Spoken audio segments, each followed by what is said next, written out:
اعوذ باللہ من الشیطان الرجیم بسم اللہ الرحمن الرحیم قال اللہ تعالی فی الکتاب الحکیم یعملون له ما یشاء من محاریب وتماثیل وجفان کالجواب وقدور الراسیات اعملوا آل داود شکرا وقلیل من عبادی الشکور۔ سامعین گرامی، ہم میں سے اکثر لوگوں کو معلوم ہے کہ رب العالمین کا ان کی دی ہوئی جتنی بھی نعمتیں ہیں، ہر نعمتوں کا شکر ادا کرتے رہنا ہماری زندگیوں کا ایک حصہ ہے، اور جتنا بھی اللہ کی نعمتوں کا ہم شکر ادا کریں کم ہے، اور یہ شکر ہم اکثر اپنی زبانوں سے ادا کرتے رہتے ہیں۔ ہر نماز کا آغاز، قرآن مجید کا آغاز الحمدللہ سے ہوتا ہے، اور یہ ایک ایسا کلمہ ہے کہ جو مومن کے میزان کو بھر دیتا ہے نبی رحمت صلی اللہ علیہ وسلم کے فرمان کے مطابق۔ اور الحمد میں ہم اللہ کی بڑائی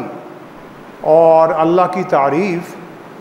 اور اللہ کی حمد بھی بیان کرتے ہیں، اور اسی میں ہم اللہ کا شکر بھی ادا کرتے ہیں۔ تو اردو زبان میں ہم اکثر کہتے ہیں شکر الحمدللہ، لیکن عربی میں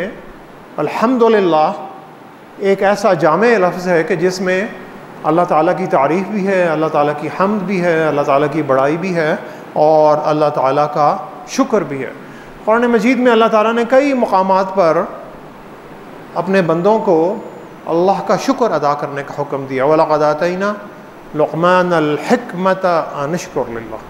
اور لقمان کو اللہ تعالیٰ کہتے ہیں کہ ہم نے لقمان کو حکمت عطا کی، اور حکمت کے ساتھ جو پہلی چیز عطا کی، یعنی جو علم اور دانائی اور جو عمل کی جو طاقت اللہ نے لقمان کو عطا کی، اس کے ساتھ جو پہلی چیز عطا کی وہ أَنِ اشْكُرْ لِلَّهِ، کہ اللہ کا شکر ادا کرتے رہے۔ اب شکر ہم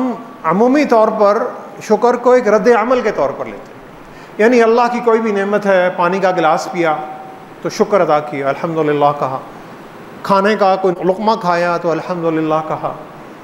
کسی نے ہمارے ساتھ کوئی اچھا کام کیا تو ہم نے الحمدللہ کہا، اللہ نے صحت اچھی دی ہوئی ہے، کسی نے پوچھا کہ صحت کیسی ہے، میں کہتا ہوں الحمدللہ، فیملی کیسی ہے، خاندان کیسا ہے، تو ہم کہتے ہیں الحمدللہ۔ یعنی رد عمل کے طور پر کہ اللہ تعالیٰ نے ہمیں کوئی نعمت دی، اور پھر ہم اس نعمت کا ایک شکر ادا کر رہے ہیں کہ اللہ تعالیٰ نے ہمیں یہ نعمت دی۔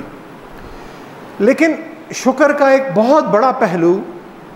جس پہلو کو ہم اکثر نظر انداز کر دیتے ہیں،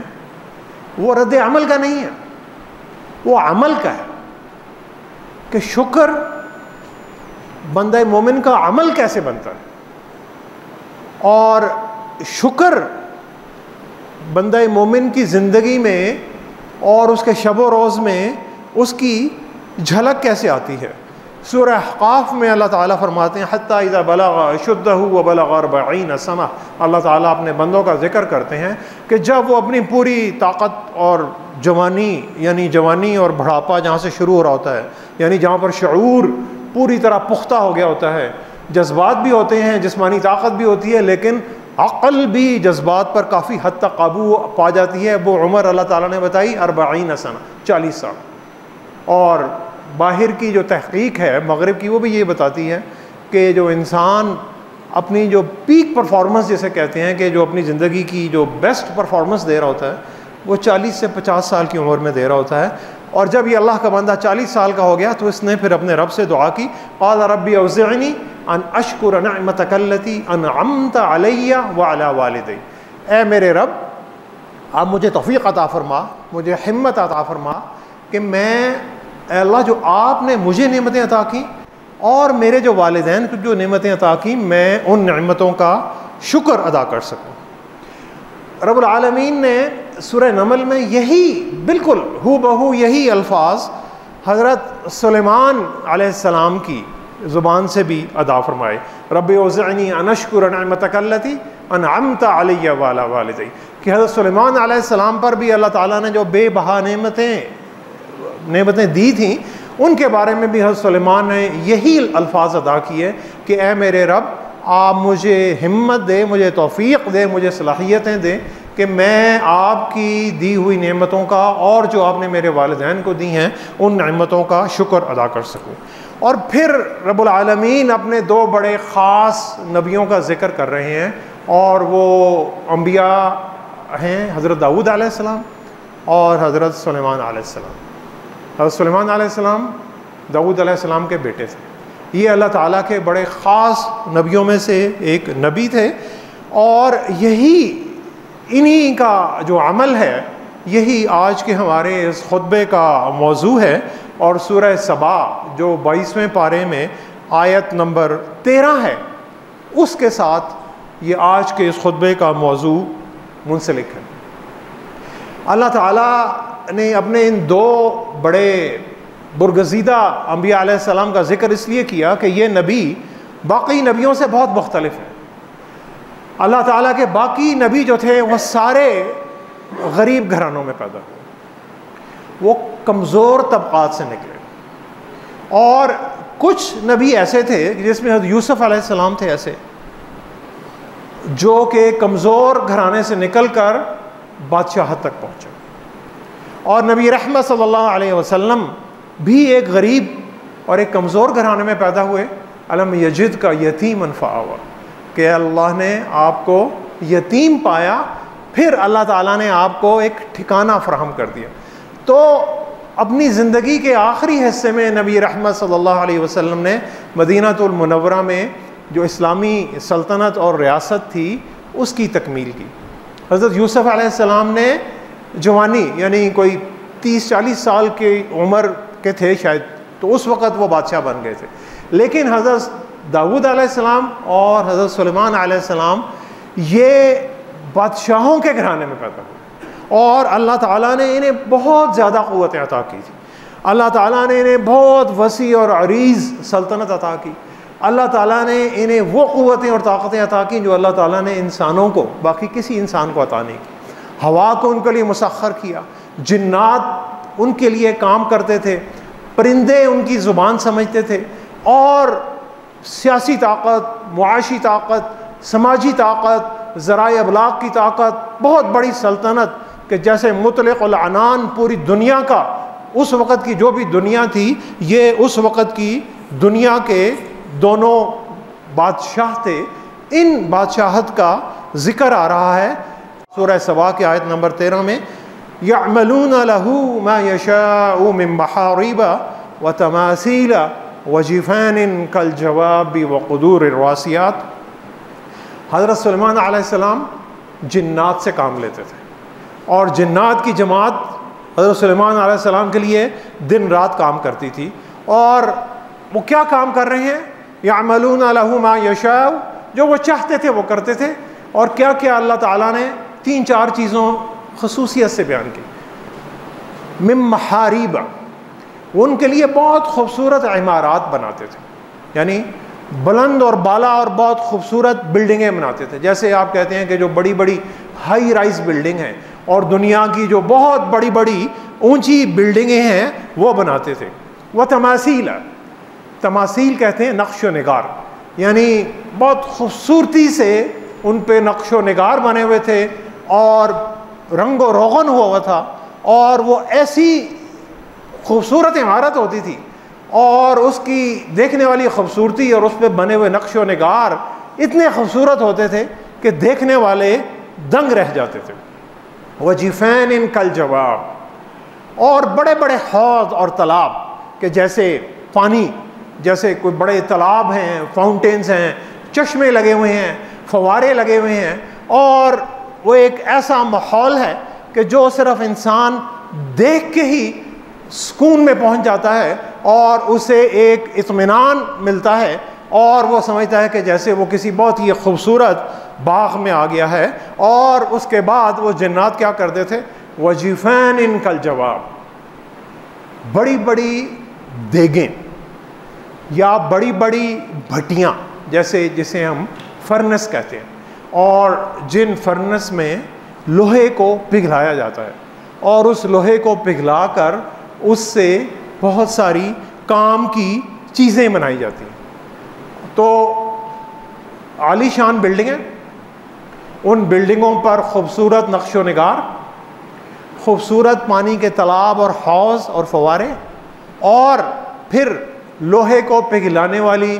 بڑی بڑی بھٹیاں جو کہ آگ کے چولہوں پر جل رہی ہیں، اور جہاں سے بہت ساری کام کی جو چیزیں بنائی جا سکتی ہیں. اور یہ اس لیے اللہ تعالیٰ کہہ رہے ہیں اعملوا آل داود شکر. یہ اس لیے ہے کہ اے آل داود، اے داود کی اولاد، یعنی حضرت سلیمان علیہ السلام کو اللہ تعالیٰ کہہ رہے ہیں اور ان کی اولاد کو. یہ اس لیے ہے اعملوا آل داود شکر کہ تم شکر پر عمل کرو. یعنی جو عمل پیچھے اللہ بتا رہے ہیں وہ عمل اگر تم کرو گے، وہی عمل تمہارا در حقیقت اللہ کے لیے شکر بن رہا ہے. تو شکر رد عمل نہیں ہے کہ اللہ نے کوئی نعمت دی اور میں نے اس کا شکر ادا کیا. میں نے ایک کام کیا اور اللہ کے حکم کے مطابق کہ میں نے معاشرے میں خیر اور بھلائی کو پھیلانا ہے اور معاشیات کو اور ماحول کو ٹھیک کرنا ہے اور لوگوں کے لیے میں نے آسانیاں فراہم کرنی ہیں. تو اللہ تعالیٰ کہتے ہیں یہی اعملوا علی داود شکرا، یہی ایک شکر ہے جو زبانی کلمات تک محدود نہیں ہے، بلکہ تمہارے عمل سے اس شکر کا اظہار ہو رہا ہے، اور یہ ایک مسلسل عمل ہے جو تمہیں کرتے چلے جانا ہے. اور اس سے پچھلی آیات میں اسی سورہ سبا میں اللہ تعالیٰ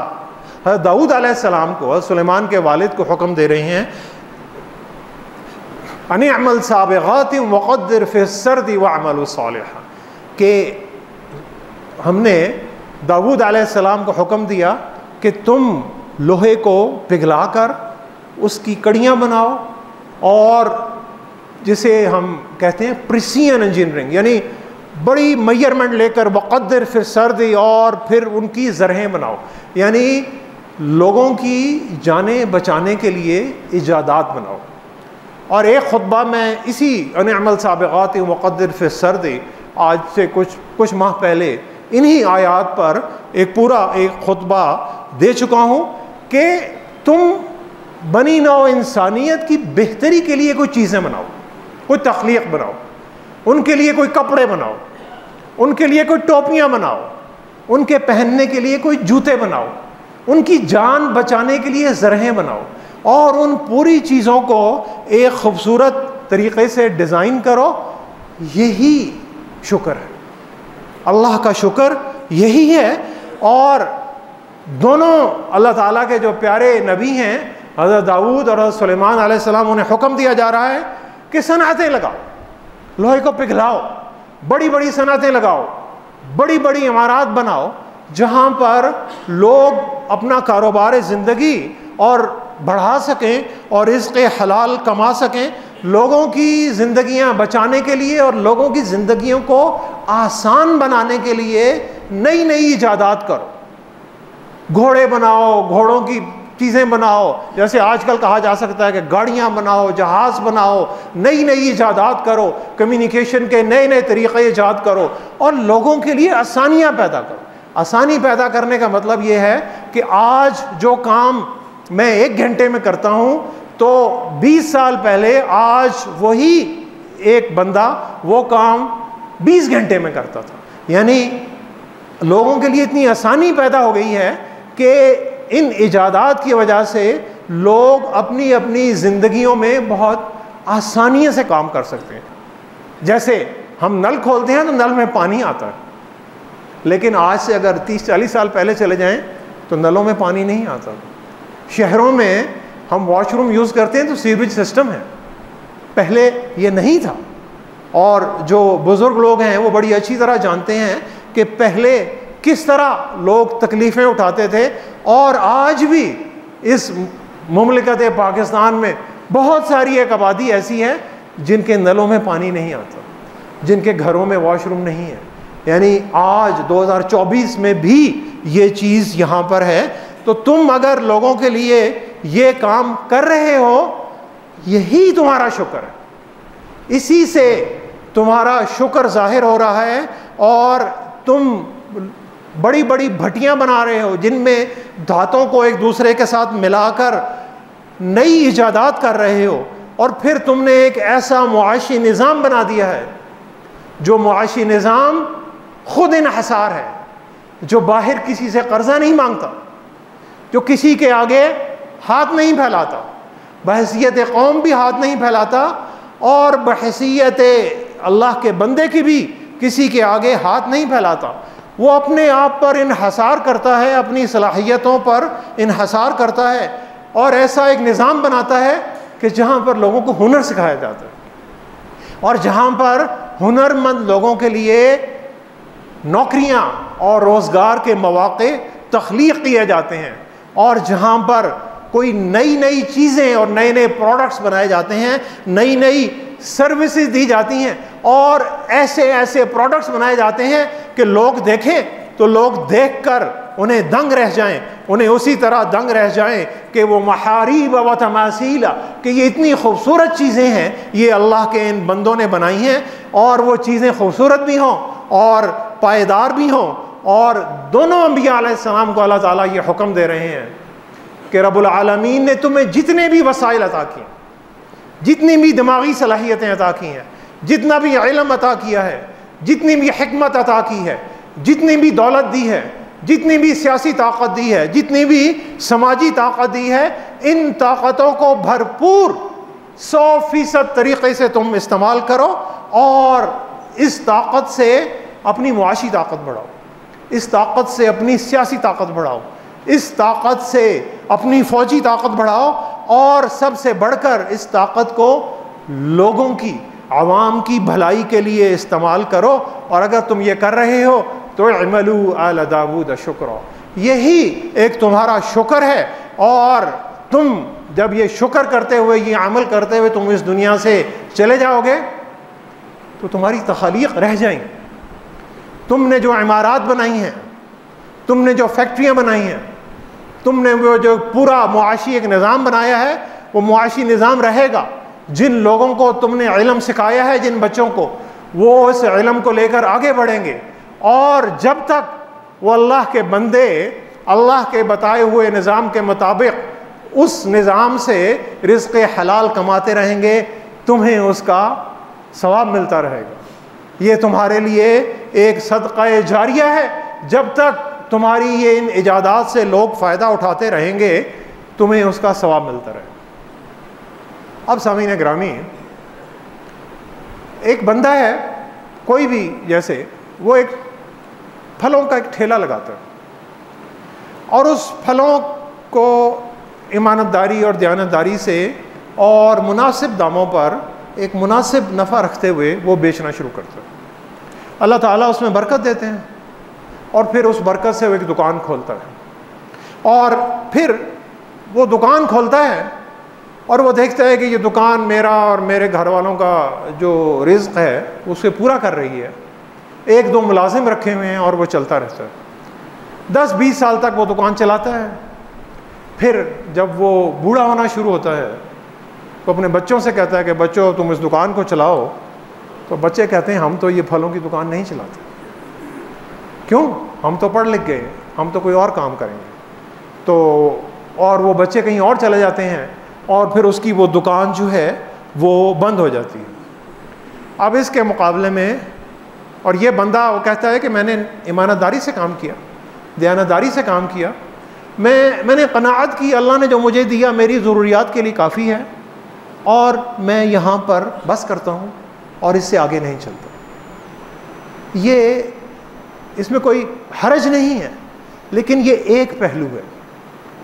اس میں اعملوا علی داود شکرا کا پہلو نہیں آ رہا. اب اس کے مقابلے میں ایک بندہ ہے, وہ ایک کھانے پینے کا ایک ٹھیلا لگاتا ہے, اس ٹھیلے میں کوالٹی کی چیزیں بیچتا ہے, اور ایمانتداری سے دیانتداری سے کام کرتا ہے, رزق حلال کماتا ہے. اس سے پھر وہ ایک چھوٹا ایک ہوٹل کھولتا ہے, رب العالمین اس میں اور برکت دیتے ہیں، اس میں پھر وہ بہتری لاتا ہے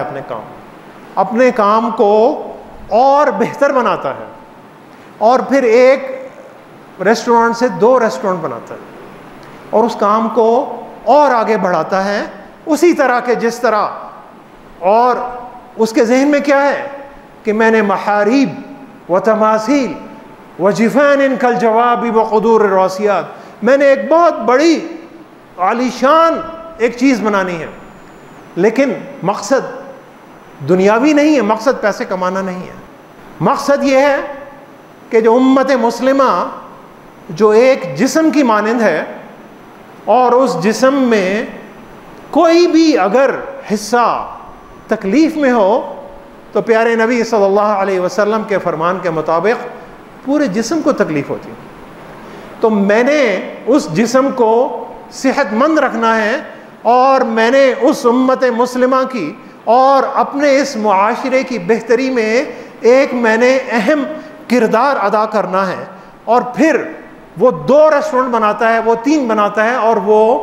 10 ریسٹورنٹ بناتا ہے، اور پھر 100 ریسٹورنٹس کی ایک برانچیں بناتا ہے، اور پورے ملک میں وہ پورا ایک سسٹم بناتا ہے اس اپنے کاروبار کو، جو کاروبار اس نے ایک ٹھیلے سے شروع کیا تھا، اس ٹھیلے سے بڑھا کر وہ 100 برانچز میں چلا گیا اور پورے ملک میں پھیل گیا، ایمانداری سے کام کر رہا ہے، دیانتداری سے کام کر رہا ہے، کسی کو دھوکہ نہیں دیتا ہے، ٹیکس پورا دیتا ہے،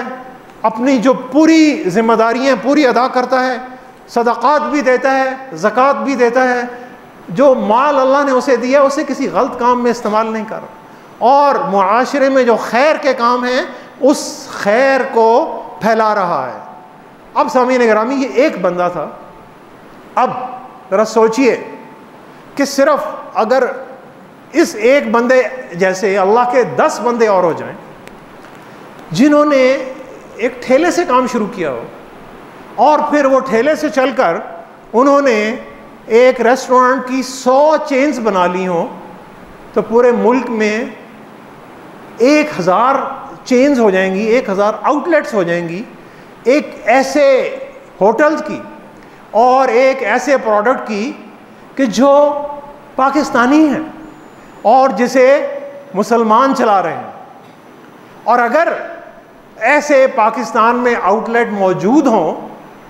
تو پھر کیا ہمیں ضرورت ہے کہ ہم پلے کارڈ لے کر اور اکٹھے ہوں اور میک ڈونلڈ اور KFC کے سامنے احتجاج کریں کھڑے ہو کر کہ ان کا بائیکاٹ کرو، اور اس لیے بائیکاٹ کرو کہ یہ یہاں سے منافع کما کر لے کے جا رہے ہیں اور اس منافع کے پیسوں سے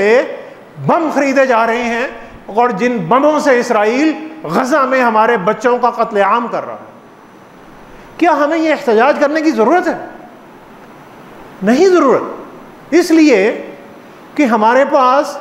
لوکل اور ہمارے اپنے مسلمانوں کے اور پاکستانیوں کے اتنے ریسٹورنٹس ہیں اور اتنی چینز ہیں کہ باہر کی کسی بھی برانڈ کو پاکستان میں آنے کی جرات ہی نہیں ہوگی، کیونکہ وہ آئیں گے اور انہیں پتہ ہے کہ یہاں پہ ان کے لیے مارکیٹ نہیں ہے، وہ فیل ہو جائیں گے۔ تو کوئی بھی دنیا کا بزنس مین اس مارکیٹ میں اپنا پیسہ نہیں ڈالتا جہاں پہ اسے پتہ ہو کہ میں اس مارکیٹ میں میرا پروڈکٹ یا میری سروس فیل ہو جائے گی۔ تو سامعین گرامی، ہمیں یہ کام کرنے کی ضرورت نہیں ہے۔ اور پھر یہ اللہ کے 10 بندے کہ جنہوں نے 1000 ریسٹورنٹس کی چین بنائی ہیں، یہ ایسے ایسے 10 بندے ہر فیلڈ میں، 10 بندے کاریں بناتے ہو، 10 بندے موٹر سائیکلیں بناتے ہو، 10 بندے موبائل فون بناتے ہو، 10 بندے کمپیوٹرز بناتے ہو، 10 بندے ہاسپٹل بناتے ہو، 10 بندے فیکٹریاں بناتے ہو، 10 بندے پاور پلانٹ لگاتے ہوں، اور یہ وہ بندے ہیں کہ جو اللہ سے ڈرنے والے بندے ہیں، جو اللہ تعالیٰ اور نبی رحمت صلی اللہ علیہ وسلم کے احکامات پر چلنے والے بندے ہیں، جو پوری ایمانداری سے کام کرتے ہیں، پورا ٹیکس دیتے ہیں، کسی کا حق نہیں مارتے، کسی کے ساتھ ناجائز زیادتی نہیں کرتے، ناجائز منافع خوری نہیں کرتے، ذخیرہ اندوزی نہیں کرتے، کسی کو تجارت میں دھوکہ نہیں دیتے۔ تو سامعین گرامی تصور میں لائیں کہ اس مملکت خداداد کی حالت کتنی تبدیل ہو سکتی. یہ ہے اعملوا آل داود شکرا، کہ حکم دیا گیا ہے حضرت داود علیہ السلام اور حضرت سلیمان علیہ السلام کی وساطت سے. اسی قرآن پاک میں اللہ تعالیٰ نے ہم سب کے لیے حکم دیا گیا ہے کہ تم جس شعبے میں بھی ہو تم نے اس شعبے میں ترقی کرنی ہے، اور اتنی ترقی کرنی ہے کہ جو تمہارے ارد گرد کے انسان ہیں انہیں تم سے فائدہ ہو رہا ہو. ایسا علم جو نفع دے رہا ہو، تمہیں بھی نفع دے رہا ہو اور دوسروں کو بھی نفع دے رہا ہو. تو پھر آپ دیکھیے کہ کوئی نعرے لگانے کی ضرورت نہیں ہے، کسی کا بائیکاٹ کرنے کی ضرورت نہیں ہے، کوئی شاید جلسہ جلوس نکالنے کی ضرورت نہیں ہے. سامعین گرامی، مسجد اقصیٰ پر کئی دہائیاں ہو گئی ہیں ہمارے اس مملکت میں احتجاج ہوتے چلے آ رہے اور ہوتے چلے جائیں. جتنی مرضی اونچی آواز بلند کر لیں کوئی آواز نہیں سنتا. کیوں؟ ہمارے پاس طاقت نہیں ہے، معاشی طاقت نہیں ہے. اور جب امریکہ اور یورپ کی چند یونیورسٹیوں میں کچھ گورے اور جو دوسرے طالب علم ہیں جب انہوں نے احتجاج کرنا شروع کیا تو پوری دنیا میں ایک کوہرام برپا ہو گیا. اور ابھی کی خبر ہے کہ آئرلینڈ اور اسپین اور ناروے نے بھی فلسطین کی اسلامی ریاست کو تسلیم کر لیا. یعنی لیکن وہ لوگ جب احتجاج کر رہے ہیں کہ جن کے پاس طاقت ہے، جن کے پاس علم کی طاقت ہے، جن کے پاس معاشی طاقت ہے، جن کے پاس حکمت کی طاقت ہے. تو سامعین گرامی، رب العالمین نے یہ نہیں کہا کہ مساجد میں بیٹھ کر صرف عبادت کرتے رہو، نفلی نمازیں پڑھتے رہو. ذوالقرنین نے جب دیوار بنائی اور جب اس قوم کو اس ذوالقرنین نے پوری ایک ٹیکنالوجی ٹرانسفر کی تو اور یاجوج ماجوج حملہ کرتے تھے اور ان پر ظلم اور قتل و غارت گری کا بازار گرم کرتے تھے، تو ذوالقرنین تو یہ بھی کہہ سکتے تھے کہ کوئی بات نہیں ہے، تم شہید ہو جاؤ اور جنت میں چلے جاؤ گے. ذوالقرنین نے یہ نہیں کہا. ذوالقرنین نے کہا کہ تم میرے لیے لوہے کو پگھلاؤ اور میں اس لوہے میں تانبا ملاتا ہوں اور پھر اس تانبے سے تمہارے لیے ایک دیوار بناتا ہوں اور یہ دیوار رہے گی اور تمہیں یاجوج ماجوج کے ظلم سے بچاتی رہے گی. لیکن جب میرے رب کا حکم آ جائے گا تو میرا رب پھر اس دیوار کو بھی ریزہ ریزہ کر دے گا. جعلہ دکا وکان وعد ربی حقا، اور میرا رب اسے ریزہ ریزہ کر دے گا. ذوالقرنین نے انہیں یہ نہیں کہا کہ تم جاؤ اور اپنی جانیں قربان کر دو بغیر سوچے سمجھے اور پھر جنت میں چلے جاؤ. سامعین گرامی، یہ انبیاء علیہ السلام کی سنت نہیں ہے. انبیاء علیہ السلام کی سنت یہ ہے کہ طویل المدت پلاننگ کرنی ہے، جد و جہد کرنی ہے. مسلمان کی ساری زندگی جد و جہد کی زندگی ہے، اور یہ جد و جہد کی زندگی شکر کی زندگی ہے. ہم سمجھتے ہیں کہ جد و جہد کریں گے کچھ ملے گا پھر شکر ادا کریں گے، الحمدللہ کہیں گے. نہیں، شکر ہمارے عمل میں شامل ہے. اعملوا آل داود شکرا. حضرت سلیمان اور حضرت داود علیہ السلام کا شکر عملی شکر تھا. ان کے پاس ویژن تھی، ان کی بصیرت تھی، انہوں نے لمبے عرصے کی پلاننگ کی اور انہوں نے خوبصورت عمارات بنائی، انہوں نے ان پر رنگ و روغن کیا، نقش و نگار بنائے، فوارے بنائے، تالاب بنائے، وقدور الراسیات، اور پھر انہوں نے بڑی بڑی فرنسیں اور بھٹیاں اور صنعتوں کا ایک پورا نظام قائم کیا. یہ تھا اعملوا آل داود شکرا. سامعین گرامی، اس شکر کو آج زندہ کرنے کی ضرورت ہے. اپنی اپنی ذاتی زندگیوں میں، اپنی اپنی اجتماعی زندگیوں میں، اور اسی قوت اور طاقت کے سرچشمے کو آج دوبارہ زندہ کرنے کی ضرورت ہے. سامعین گرامی، یہ کسی بزرگ کا قول نہیں ہے جو میں آپ کو بتا رہا ہوں، یہ رب العالمین کا قول ہے اور انبیاء علیہ السلام کی سنت ہے. بزرگ جو بھی کہتے رہیں اور کوئی کچھ بھی کہتا رہے، دعائیں کتنی بھی مانگتے رہیں، رب العالمین قبول کرنے والے ہیں، قبول کر سکتے ہیں، لیکن عمل جب تک دعاؤں کے ساتھ شامل نہیں ہوگا دعائیں راستے میں رہ جائیں گی. دعائیں قبول ہوں گی لیکن اس وقت کہ جب ایسی امت ہوگی کہ جو اللہ کا شکر ان کے عمل میں اس شکر کی جھلک آ رہی ہوگی. صبح میں، شام میں، دفاتر میں، فیکٹریوں میں، محلے میں، مساجد میں، گھروں میں، گھر سے باہر، سیاست میں، معاشیات میں، اخلاقیات میں، کردار میں، ہر جگہ پر جب اللہ کے بندوں میں اس شکر کی جھلک آ رہی ہوگی جس شکر کا حکم حضرت سلیمان اور حضرت داؤد علیہ السلام کو دیا تھا، پھر اللہ تعالیٰ مسلمانوں کو فتح مبین عطا کریں گے۔ اور وہی فَإِنَّ حِزْبَ اللَّهِ هُمُ الْغَالِبُونَ کہ جو اللہ کی جماعت ہے وہ غالب رہنے والی ہے، لیکن اس کے لیے کچھ ریکوائرمنٹس ہیں کہ جو اللہ کی اس جماعت نے پوری کرنی ہے۔